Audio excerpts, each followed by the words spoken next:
5, 6, 7 o'clock in the morning, and it's going to start out with some light snow. So, you know, the morning commute, while there may be some light snow, I don't expect it to be... Good morning, Guy.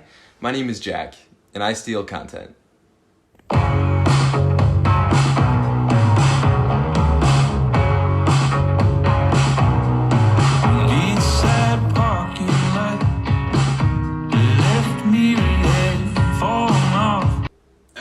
Don't know what that was, but I did push-ups in the snow, which is just more alpha than you, and I got more chest hairs, so you should listen to me and heed this advice. It'll change your life. I don't even know what this video is about. Anyway, let's get into it. Knew it was stolen. I hope you'd say no, because if you accept stolen property, the law says you're just as guilty as the one who stole it. I need a prop. I need something to I need something to hold. I need like a microphone. I have an aerosol can, like a dust off. A water bottle. That could work. Anyways, I don't know how to start YouTube videos. It's just a problem I have. Because when you think about it, there's no real reason I should be speaking to you. It's like talking to a woman that you're only attracted to. You just have to like walk up and start talking. And it's just, the first thing you say is just going to be terrible coming out of your mouth. Because, again, you have nothing to say to her. Unless you're asking for directions. This is going on way too long. I don't know how to start YouTube videos. And I stole this entire bit from Louis C.K., but he's a sex offender. All his material is up for grabs. This looks like a stand-up audition. I don't know if you guys are aware, but nearly everything you see on TikTok is stolen in some capacity. Maybe not verbatim, maybe not shot for shot, like some of the stuff I'm playing on the screen right now. I love doing that to editing, Jack. I'll just say stuff that's on the screen, and now future me has to do that. In order for this to make sense, I have to put that on the screen. Anyway, most of the videos you'll see aren't like verbatim stolen, but they are, you know, close enough. Or somebody got their idea from someone else, and they change it up a little bit so they don't feel like they're completely stealing, but still, I mean, it's close enough where if you ever did it in stand-up or on any kind of stage, you would be called out immediately and canceled, like Amy Schumer. I don't know if you remember, but about 4 years ago, there was an explosion of young animators who were doing storytime style videos. And I know this because I was one of them.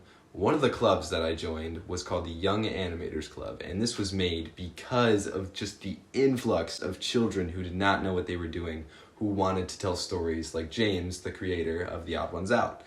And I don't blame them. You know, kids want to be funny. They want to be seen, heard. They want a following that James got. He blew up in months. I bet you even watched his Suabwe videos or whatever it was. That sounded really demeaning when I said Suabwe. James, I actually, if you're seeing this, I do like your videos a lot. But in recent years, one of the biggest blow-ups of online content and a lot of similarities you'll see between channels is commentary style videos.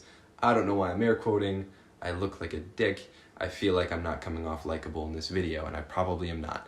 But huge genre right now is commentary YouTube. You got Scott Kramer, you got Danny Gonzalez, you got Drew Gooden, you got Cody Ko, you got Bionic Pig and Elvis the Alien, and yeah, a bunch more. This is unscripted. I don't know if you can tell that, but yeah, this is going in. It's going in for sure.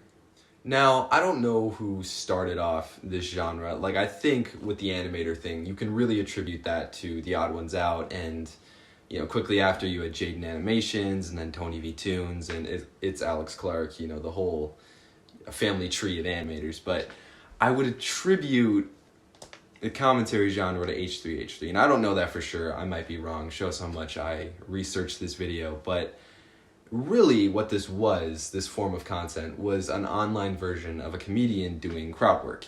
You know, you pick somebody in the audience and you just roast them a little bit for the laughter of the entire room. And it's usually lighthearted. Maybe it gets a little mean, but everybody is in agreement that the person making the jokes is joking and they don't actually mean these things. But the explosion came from Drew and Danny Gonzalez. Well, Drew Gooden and Danny Gonzalez. They're not brothers, even though they made an entire song. I am Drew, I am Danny, and we are not the same person. Now, before you get it in your head that I'm just some young lad making fun of every commentary YouTuber or every young animator that was and still is around, you got me all wrong. You got me all wrong, guy. It's not what I'm saying. The point of this is that when there's an explosion of a certain type of content on YouTube and TikTok as well, there are a bunch of people who just copy it and get away with it. And I'm not blaming any of these kids. A lot of them copied James's drawings nearly identically, and I was one of them. Not even because I was a bad drawer, but I mean I was, but mainly because stealing is faster. Animating takes a long time, and tracing over someone's drawing just goes faster. It's easier to be funny when you're just copying something you know works. That's why other comedians copy each other. And I think one of the main things that commentary YouTubers stole from Drew Gooden, I think was the originator of it, was starting every video, saying something and presenting a weird joke like it was, this is a terrible description, but presenting the videos as something else, as if that's what the channel was always about. You know what I'm talking about. I'll just show an example. This is very stupid. Welcome back to the YouTube Home Shopping Network. Just a reminder that every item visible within this video is for sale, so please place your bets down in the comments below. This, of course, is another episode of What? What's up, strugglers? Welcome back. As always, I'm your host, Scotty Fistfight. Don't ask. Oh, What you're actually watching right now is just a string of ones and zeros typed at random by a team of monkeys at YouTube. Anyways, what was I gonna say? Most of the stuff in this video is stolen. A lot of it is, anyway. That joke I said in the beginning about Louis C.K. being canceled, so his stuff is up for grabs, that's a Family Guy joke about Bill Cosby that I reworded to work into this video. Wait a minute, are you just doing Bill Cosby bits? Yeah, why not? All of his stuff is up for grabs. What's he gonna do, sue us? And again, I'm not saying that that's necessarily wrong. I mean, it is, but everybody does it. And I'm not defending myself. The whole point of this video is to point it out that everybody steals in some capacity. If you've seen Monsters University, you've seen every single college movie. That line that I just said was stolen from the Nostalgia Critic, another commentary YouTuber. Well, more movie reviews, but we're getting to that as well. Maybe what I'm talking about isn't even theft. Maybe it's just inspiration. Because one of the biggest things of, I don't know, just inspiration. A case of inspiration that I saw recently was my favorite YouTuber, Ralph Seppi, or one of my favorite YouTubers. He's a movie reviewer. I watched him a lot in high school. I think his videos are really funny. There's definitely some gems in there I would recommend you check out. But he made two videos about 5 years ago. One was about a movie called Love on a Leash, and the other was a video essay on a movie called Roar, kind of Tiger King before Tiger King. 5 years later, Danny Gonzalez released two videos back to back, one about Love on a Leash and one about Roar. I did not watch these because I just sort of assumed that he stole them right away. I didn't watch them until today and realized that he really did form his own opinion about the movies and was just genuinely sharing them. But he probably did get his idea from watching Ralph. And that's okay. People are allowed to feel inspired by stuff. I think that's great and I think that's beautiful, but I also don't. And I think the human brain kind of feels slighted when you see something like that happen. Like I said, Ralph Seppi was my YouTuber. He was the one I would show to other people. He was somebody I thought was funny and someone I watched when I had hard days. He was mine. And to see 5 years later, Danny Gonzalez make two videos, simpatico with some of Ralph's biggest and my favorite videos, and him get no credit for it and no one in the comments other than one other guy who liked my comment, it feels weird. It feels like, the right person didn't get recognition for discovering the thing that this now bigger person is talking about. Scott Kramer was the first commentary YouTuber to make a video about the show Moment of Truth. Why can't I remember anything? This is such a crappy YouTube video.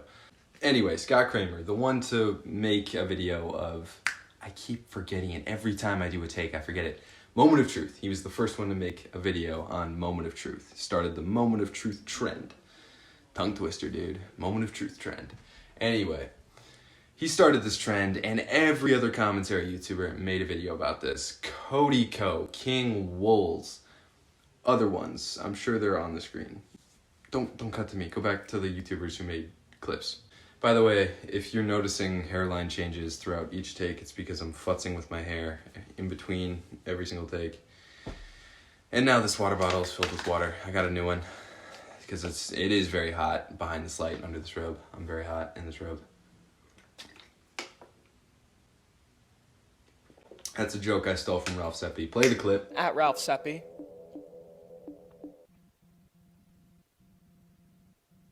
And then Scott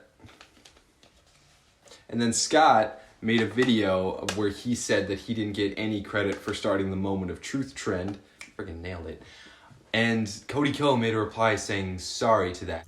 On Moment of Truth, we have, oh, by the way, I want to shout out Scott Kramer. He, I guess, was the first one to do a video about Moment of Truth, and so I want to shout him out. Go subscribe to him and watch his video on the first episode. And I think that kind of makes my point right there. People feel slighted when you aren't given the credit for starting a trend, even though Cody Ko and all these other commentary YouTubers didn't directly steal anything Scott Kramer said. They didn't copy his video verbatim, but they made a video on the same topic. Totally in bounds, totally fair, but it just feels wrong. But Jack, you might ask, why are you in your room just complaining about this? No one cares. No one else feels that this is wrong.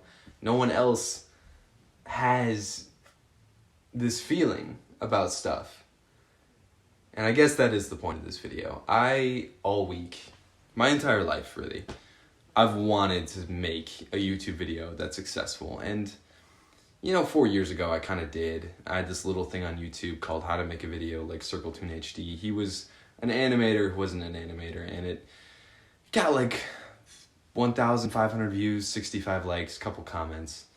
And one comment that was deleted on that video was a guy who just said, "More videos?" ? Like 2 years after it had come out. This video that, a couple thousand views, the most I'd ever gotten posting anything.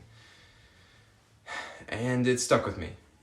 And I never did make more. I never made more videos, and I always felt bad because there was one person that genuinely liked what I made and wanted to see more from me.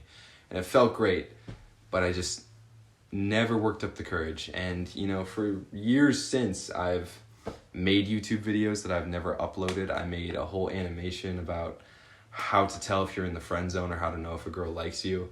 And after I'd finished it, I realized it was almost an exact copy of Casually Explains Is She Into You video. And even though it's a different topic and I use different things, my art style is slightly different, it just felt way too close. I didn't want to copy. I don't like taking from other people. I want to make original things. I want to have original ideas. And I think in this day and age, there just aren't really any left. You just repaint what someone else did. You think Charli D'Amelio invented the Renegade? No, it was some girl who started the trend and Charli made it popular. I don't even know that girl's name. You don't even know that girl's name. And even though Charli isn't the original creator, she's the one we attribute that dance to. When you think of the Renegade, you most likely think of her doing it. If you're in Gen Z, that is. But the Beatles weren't even the writers of Twist and Shout. That was a cover of another band that I don't even know the name of. And I'm a Beatles fanatic, dude.